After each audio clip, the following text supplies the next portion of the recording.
And just like that, a new chapter in the geopolitical chess game unfolds. The US and Russia are talking peace in Ukraine, but get this, without Ukraine at the table.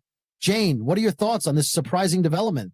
Ralph, it's absolutely baffling. How can anyone talk about peace in Ukraine without Ukraine? It's like hosting a party and not inviting the guest of honor. Indeed, the situation is quite perplexing. The talks in Saudi Arabia, led by U.S. officials and their Russian counterparts, are setting the stage for potential peace terms. They are even discussing a meeting between Trump and Putin. This framework might include a ceasefire and Ukrainian elections. I mean, historically speaking, peace talks usually involve all the principal actors. And that's the kicker, isn't it?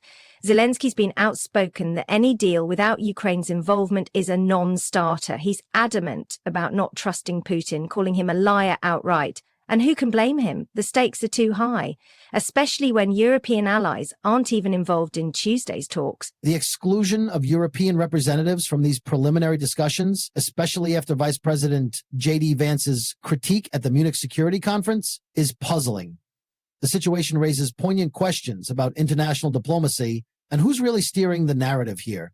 Which brings me to what really irks me, Ralph. It feels like the United States and Russia have assumed the role of global peacemakers, deciding the fate of Ukraine. But neither Putin nor US officials seem to grasp the reality on the ground, or at least not respect it. A valid observation, Jane. The element of trust, as mentioned by Trump's envoy Steve Witkoff, underpins these talks. This notion of building trust sounds constructive, but it almost dismisses the lived experiences of Ukrainians who've faced immense hardship amid ongoing hostilities. And what does this trust really translate to? Forcing elections in Ukraine with the hope of installing a favorable leader for their agenda? It smells more of manipulation than mediation, if you ask me. This whole process feels like a puppet show, except the puppet masters aren't behind the scenes. They're right in the spotlight. Historically, forced elections in conflict-ridden countries have seldom yielded stable outcomes. The potential to elect a leader perceived as malleable might invite short-term